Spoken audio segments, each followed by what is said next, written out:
Welcome to the Just Ride Snowboard channel. I'm Lars Horstman and we are approaching 2 decades of rocker versus camber. And there are still people arguing what's better, and personally I find what we need is nuance, and that's what I'm going to give you today. To show you how controversial this topic is, I'm going to show you 2 expert opinions here. The first one is Mike Olson, Mervin Manufacturing. This is a clip that you find on YouTube. It's the anniversary movie of the Liptech skate banana. And Mike has something to say about that shape. And then the second clip is going to be John Gerndt, known as JG. That's the main shaper at Burton, or at least used to be. And this clip is probably late 80s, early 90s. And he has a totally different take on that.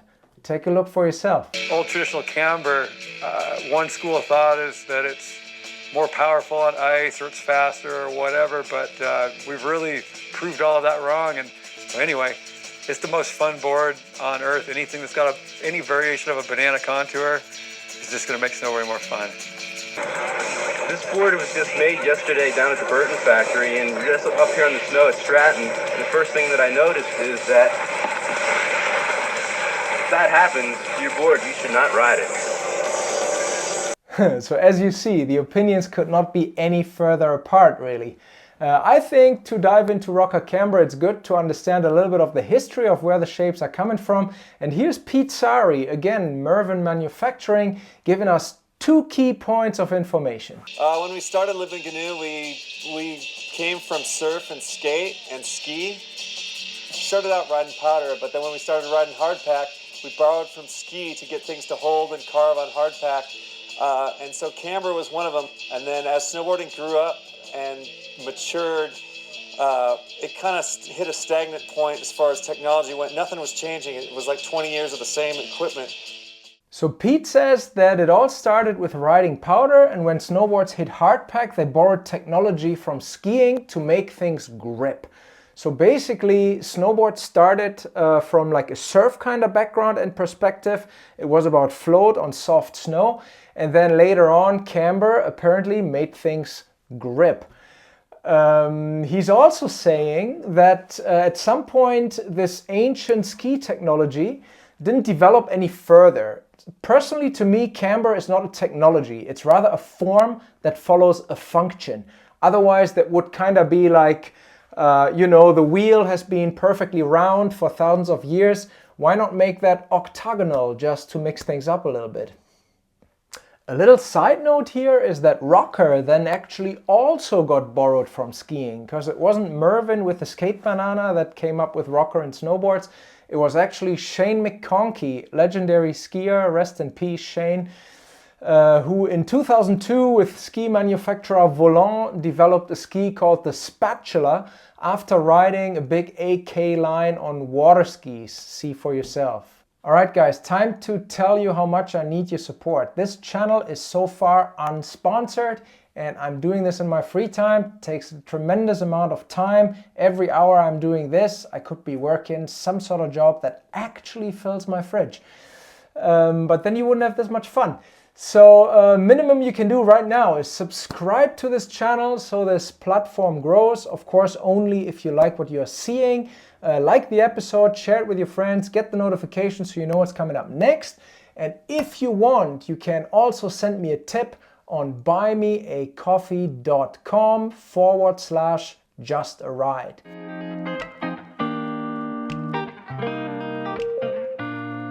Thank you so much. Let's crack on.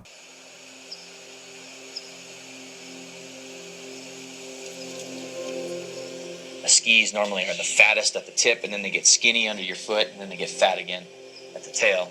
And these are the opposite. They're fattest in the middle, and then they get skinnier at the top. And I took that shape idea from water sports, from surfboards, and from wakeboards, and from water skis. So finally I just decided, I'd grab these water skis and mount them up. These are jumping water skis from the 70s.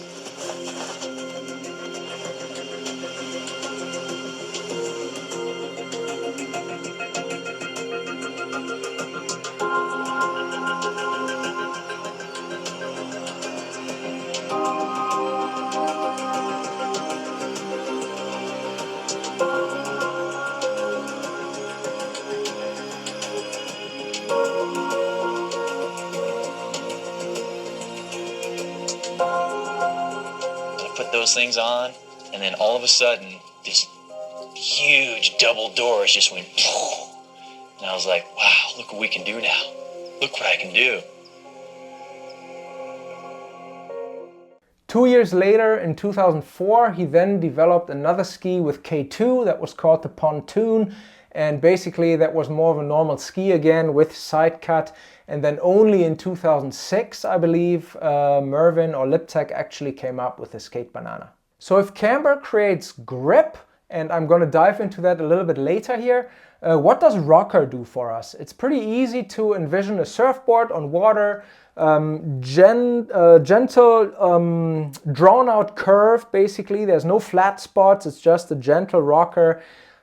When you throw that on water with a little bit of acceleration, it just naturally wants to lift up, right? Like apart from being buoyant in itself, that rocker curve obviously creates uplift. So that's something we want as well when we're riding powder. For now, I'm going to stick with that clean rocker curve. I'm not going to dive into all the variations of that came out a little bit later. We're going to get there later, but I want to stick to like those clean profiles. Another one along those lines would be what you see with some of the Japanese powerboard manufacturers like Gerndt. They, for example, have a whole line that is like the flat camber line. That's basically an early rise. So you have a little bit of tip rocker that then goes into flat. And the whole idea of those gentle, mellow rockered or flat kind of profiles is basically eliminating any kind of drag in the bottom contour of the board. Any kind of drag obviously slows you down, even if it's only to a small degree.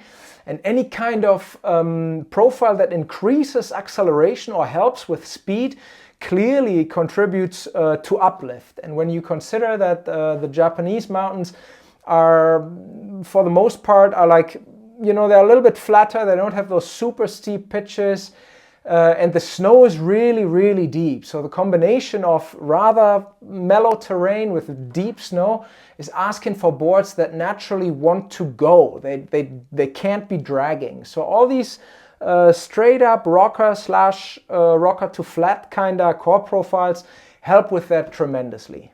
On the other hand, true camber in powder doesn't really help us at all. When you consider the arc of the board being like the tips are pointing down into the snow, and now you stand on the board in soft snow, there's no resistance coming from the snow to flatten out the camber curve. So what's going to happen is the board simply sinks down in its original camber arc with the tips pointing into the snow. And that produces this back foot heavy ride that people are experiencing on true camber boards in powder, unless they go really fast. The faster you go, the easier that's going to be. However, what's going to happen, even if you do then go fast, you get the nose up, and that means this curved tail that points down even more. So at the end of the day, true camber in the very tail is almost acting like a bit of an anchor. And for anyone who wants to come up with an intelligent pow shape, you probably want to avoid true camber in the very tail. Another thing to consider here is that for turning in properly soft snow, we don't actually rely on the side cut of our board. If you think of a surfboard, they are all reverse side cut, and they kind of pivot more on the water rather than following that pre-manufactured arc, which is our side cut on a snowboard. So riding powder, you can totally get away with just pivoting and actually not even having a side cut. Liptech at some point made the Travis Rice Banana Hammock. That was a board from their experimental series that was basically full rocker with reverse side cut, and it even had a sticker on it to not ride that thing on hard snow. And to understand why that wouldn't really work that well on hard snow, I guess everybody understands that naturally. But basically, like in soft snow, under our board, we are forming this bank because we sink into the snow more, right? So we have this bank, we have this resistance, and we can push into this and turn on that, right? Without actually sliding out much. And that simply doesn't happen on hard pack because we don't sink in that much. So what do we actually need to produce grip on hard snow? Let's take a look at that. The definition of edge grip could be something along the lines of equal amounts of pressure distributed evenly along the entire edge of the board. You definitely want the entire edge of the board in the snow, under a little bit of tension or pressure in order for that edge to track properly. So here's what happens when you step on a true camber board. This is the most camber that I could find in my quiver, and it's still not 100% camber. In the 90s, boards were basically camber arc from the widest spot to the widest spot. Nowadays, to detune that twitchiness a little bit, I'm going to explain this in a second, boards that are considered full camber are almost always somewhat a little bit flat right here at the contact point, or even have like maybe an inch of early rise, just a tiny little bit of uplift at the very contact point. This one here, Stranda Biru, is pretty much flat at the contact points. But anyways, the key thing here is the camber arc in the center. And this is the mistake people are making when they're talking about rocker. I never heard anybody put that on edge and explain what rocker does on edge. They only ever talk about the pivoting sensation and how fun and loose it is. But unfortunately, we are not always riding flat base. Actually, in every given turn, we have to put the board on one edge or the other. And this is the key point here to understand the difference between rocker and camber from like a turning perspective. So this thing here, when I push into the center, what I'm really doing is I'm loading the tips, because this tip here, when I push down here, it wants to push against the snow or against this table, however. And the beauty of that is, and also the downfall, this happens at any given amount of board angulation. So even a beginner rider, when he starts putting that board on edge, it's instantly starting to load this board with energy, which will then at the edge change spring back at the rider. So to me, camber in the middle is an active part of everybody's riding. It aids you in changing edges and unweight the board in order for you to get onto the new edge. So when I do this with a true camber board, again, the moment I step on it, I'm loading this arc, and as I tilt it higher and higher on edge, I'm only loading it more and more and more and more, and it becomes progressively stiffer. And when you think about this, what needs to keep flexing all the time is the tips. Hence my personal philosophy, good edge grip can easily be killed by making the tips too stiff. Because when you think about it, the board, the camber curve in its natural unloaded position is like this. And now I'm tilting it on edge and I'm bending it, right? So the part of the board that travels the farthest, that's the tips. I'm pushing the board from this arc into this arc. So if this piece here is actually too rigid to make that whole movement from here to there, I'm likely going to kill grip. Now, with rocker, you're very limited in this regard because the rocker profile is already bent into a turn shape, and therefore you're not loading it nearly as much as you would a camber board. So let's take a look what actually happens when you step on a rocker board. This is a Camper Phantom 158, and it's actually rocker in the middle with very mild camber sections under each foot. That's kind of irrelevant for what I'm explaining here, but I'll look into this as well in a minute. So let's step onto this board. What's happening here is I'm basically loading this center, which wants to work against me, right? The board wants to be in its natural position, which is tips up.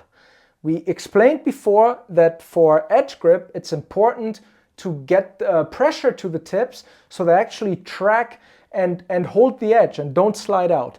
So with any board where the rocker is in the center, as you step onto into your bindings, you're pushing down on the tips, but the tips actually are trying to push back through the rocker and the tension right here in the middle, the pre-bent rocker. Now, people will argue, well, that's not true because I'm standing here and right here I have a camber arc. I'm pretty sure that you can envision that this literally 1 millimeter camber right under the foot is not enough to outweigh the amount of tension I got coming from the center. So this little camber hump does actually help with loading the tips once I'm on edge, but it doesn't really do that much against the tension that is coming from the middle. Now the key point that makes all the difference is looking at rocker when it's on edge. When I tilt this thing on edge, take a look at how this is wobbling right now, being on its base. Now I gently tilt it up higher and higher, and it's still wobbling, although I'm already on edge. Eventually this will stop, right here. And this is the moment where my rocker curve and my side cut curve are actually matching each other and balancing each other out. So at this point, I'm mid-turn, and this amount of angulation, I don't know how much that is in degrees, but this is kind of like beginner turns type board angulation. You're not crazy railing it and tilting it high on edge, you're just cruising around in mellow terrain on a groomer. So if this is all you do, you're basically never loading the board. The board will never spring back at you, it will never assist you with changing edges because it's technically dead. You are only matching the already pre-bent rocker curve and you're not actively loading any given part of this thing. So as you tilt it higher on edge, you see the center here slowly rise off the table. And now I'm actually starting to load the board, right? So you can imagine if when you compare this to camber, where you're loading the arc instantly as you step on the board, even when it's on its flat base, that this amount of load versus the amount you can get in a camber board or on a camber board, that's a dramatic difference in regards to edge grip and how much pressure you can actually bring into the tips. So while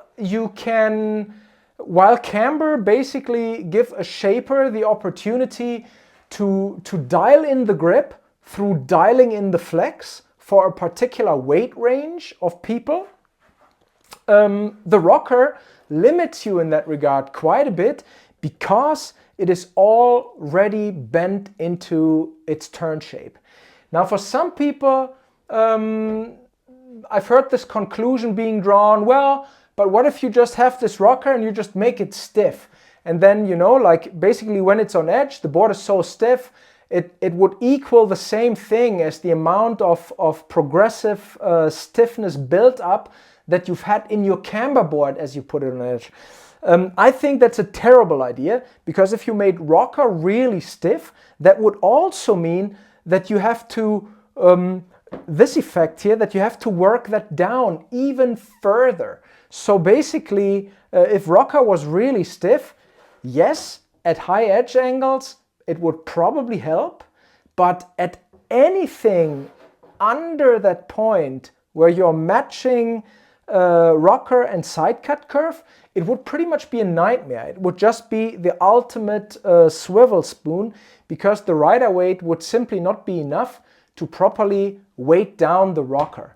So this is the point where you need to wrap your head around what happens every time you encounter any kind of bump, any kind of uneven thing in the snow that pushes against you from underneath, will actually happily make this board disengage its tips, because this is the original shape. Like, it wants to spring back into this shape. So anything, let's say like spring, and you have these death cookie groomers where like firm chunks of snow are lying on top of the groomer, totally awful. Basically it's crappy on any given board, but on rocker it's the worst. You just literally feel like you cannot control your tips. And this part of the equation brings us to whether rocker is a good shape for beginners or makes riding easier. But before we look at that, we need to take one more quick look at camber here. I said earlier that the tension in the tips that you want for good tracking and good grip is also the problem with camber. So again, we need more nuance here. If you think of the side cut of your board starting at the widest points, and now you are thinking of this part being under particular tension as you tilt the board on edge, you can imagine that can produce a turn entry that is quite twitchy and quite grabby. And that is of course not very beginner friendly, or maybe it's generally a feeling that people don't necessarily want or like all the time. It makes for a ride that is somewhat unforgiving because the board really is highly responsive, and as soon as you tilt it on edge at any given degree, it really wants to turn instantly. So by no means would full camber actually be the cure for everything, and particularly not very good for beginners whatsoever. So why would rocker in the feet not solve that problem? Because we have this lack of tension in the tips. It's already bent, the tips are pointing upwards, they're not engaging. Fantastic, it's not grabby or twitchy. This is the argument of the people who, when rocker hit the market, were promoting it as the ultimate beginner thing, and it's so easy to learn on rocker. This is also time when I was working quite a lot as an instructor, and here's my personal on-snow experience and my personal analysis of the psychology of a snowboard beginner.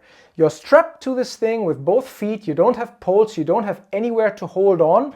The last thing you want is a saucer that does this at its own will and agenda. I understand the idea that the pivot point in the middle promotes easier turning and less hooking up in the tips. However, it kinda does that at its own will and adjusting to contours in the snow.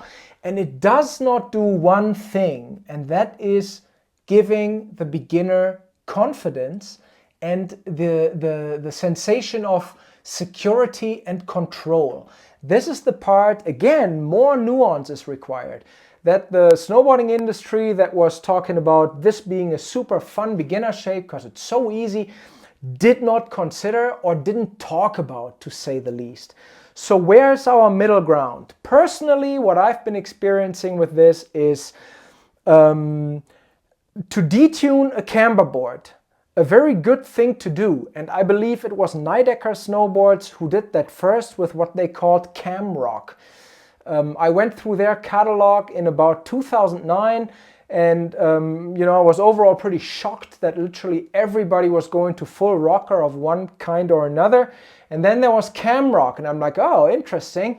There's camber in the center till roughly here, and then they lift the tips, and I was like, ha! That's the way to go. That is smart because it eliminates the catchy tips. It gets the pressure off the tips. It dramatically detunes the responsiveness of the board, but yet you are properly loading the center and you have a platform under the feet that fills you with some form of confidence. The other profile, and that was K2 back then that promoted that heavily, that in my opinion was like, that's maybe the perfect beginner profile, was flat. Simply get rid of rocker and camber, make that thing flat with a little bit of early rise in the tip and tail, and call it a day. For beginners, that is perfect, because the board, when it's flat, as you tilt it on edge, you still instantly start bending the center, because it's not already pre-bent, but at a much lesser degree than you would with a camber board. So really what a beginner learns on flat boards with early rise is confidence, right? And I'm a big fan of learning to turn through applying the right body movements and the right weight distribution, rather than having a pivot that, you know, kind of at its own will throws me around a bit and makes everything feel a little bit washy and unpredictable. The other situation where washy and unpredictable is really not fun is when you're one footing off a chairlift. As a beginner on a rocker board, that can be quite a nightmare. And I have even seen people who can snowboard really well being thrown off by that sensation. You're not engaging with at least half of your board. You're standing here, and this heavy swing weight of the unengaged tail is kind of doing its own thing, and it does not feel very stable, and it's quite difficult to steer a board 1 foot as you ride down the chairlift ramp. So this takes us to the last stretch of this never-ending rocker camber episode. All the different profiles that came along over the years after we've had this full rocker appearance. So this particular board here, I said it earlier, rocker in the middle, camber under each foot. There's a very, very important thing to understand, and that is how far does this camber go? This camber under each foot, actually, just like what Mervin, Liptech, GNU, Roxy are doing, goes to the very contact point. So when this thing is on edge, at the very least, you get, eventually, you get those contact points engaged, right? So eventually you actually start putting some pressure into the tips. I think that's a good thing. That's probably a more functional rocker profile. But then there was also this. And this was, to me personally, that was unrideable. Sorry, Burton. This is a Burton Flying V, and I don't know that many people are actually aware of what's going on here. So you got your rocker between the feet, and then when I stand on it, the base only engages till about here. So I have the rocker between the feet, and then I also have about 3 inches worth of early rise in the tips. So really, on this board, or any Flying V profile, this is also why it's called the Flying V, right? You have the center rocker, then it goes camber, and then it goes up again. They called it 3-stage rocker, where I don't understand where the 3 is coming from. To me, that's kind of 2 stages. But really what happens here, you tilt this thing on edge, and you never ever get proper pressure into the tips. Now, where could that be fun? Yeah, of course, in powder, or if you really seek the ultimately loose kind of ride, if you're totally just buttering around, you're not going very fast, and the ultimate thing for you is a catch-free ride, then this could probably work for you. Personally, I don't think that a design with rocker in the middle plus rocker in the tips is actually that smart. So terminology-wise, the boards that I just showed you, you would call them hybrid rocker boards, because the main idea there is the rocker between the feet, and then camber is being added back to the mix to make up for what you've lost with going rocker. So you get a little bit of grip under the feet to various degrees that's being applied. So that is basically a hybrid rocker profile. Then the idea that I mentioned earlier, Nidecker's Cam Rock, which I want to say is the majority of snowboards these days. And tell me if I'm wrong, maybe somebody else invented this, but that's the first company where I saw that, and that was really early. So this cam rock design, I would call that a hybrid camber, because it relies on the camber arc in the center of the board that gets then mixed with various amounts of rocker in tip and tail to detune the twitchiness of full camber, but also to add float. And camber profiles have developed dramatically. Like when you look at the 90s, my personal criteria for like a good snowboard was if I can't get a hand underneath the camber in the middle anymore, that thing is basically dead. So when you look at modern camber, like on this shorty here, that's maybe 5 millimeters, I can certainly not get a hand under this. So lots has happened. Anyhow, the beauty of cam rock designs or hybrid camber designs is that you can, as a shaper, you can really dial in carvability and floatability and fuse that all into one snowboard. So if the more rocker you give it, the better the board will perform in powder, like I'm talking tip rocker, and the less or the more lazy it's going to engage turns on groomers. You could probably say it that way. And then the same goes for the tail. I was speaking of grip in the tail is super important, having pressure in the very contact points in the tail, so the tail doesn't slide out. But then therefore full camber all the way into the tail in powder acts like an anchor. So then there needs to be nuance, there needs to be a balance between those things. And this shorty here, you can see this maybe on the table, the camber arc stops maybe 3 inches past the inserts, probably about here, and then it very gently transitions through a flat phase into an early rise exit here. And when this board is sitting deep in the snow, like in the tail, there isn't really any drag in the tail. As much as you can likely argue that the camber in the middle poses some amount of drag, it's ways away from what full camber would have done 20 years ago. So the other thing there is too, a brand like Stranda doesn't really consider that we are riding perfect 3 feet deep, pristine, fresh powder all the time. So that's where the flat profile would actually really shine. But the camber is really good in situations where it's not perfect. And these boards are meant to ride well all over the mountain, so there's always going to be a small amount of camber between the feet, more or less depending on the board and what it's meant to do. So the camber acts as a bit of suspension. When you hit bumpy stuff, it produces more grip. When you hit icy stuff, like whatever the mountain throws at you. But the predominant idea here with this particular shape is float, right? You have a big old rocker nose starting from about 3 inches out from the inserts. And that's your float, right? That's killing drag in the tip of the board that then simply goes into this safe zone camber. And there's a ton of boards like this out there these days, and personally I find that's where it's at. If you, like, I can have a lot of fun carving on a board like this on hard snow. Of course, it's not the same turn engagement as with full camber for the reasons I gave you earlier. But really, like, if you want to talk best of both worlds type thing, these kinds of profiles, that's where it's at for me personally. They're plenty catch free, but I get plenty control and grip and predictability out of that camber in the center. I think overall what you can say, I really love this subject, looking at curves on a snowboard, and I'm talking all of the curves like the camber, the side cut, the contact point.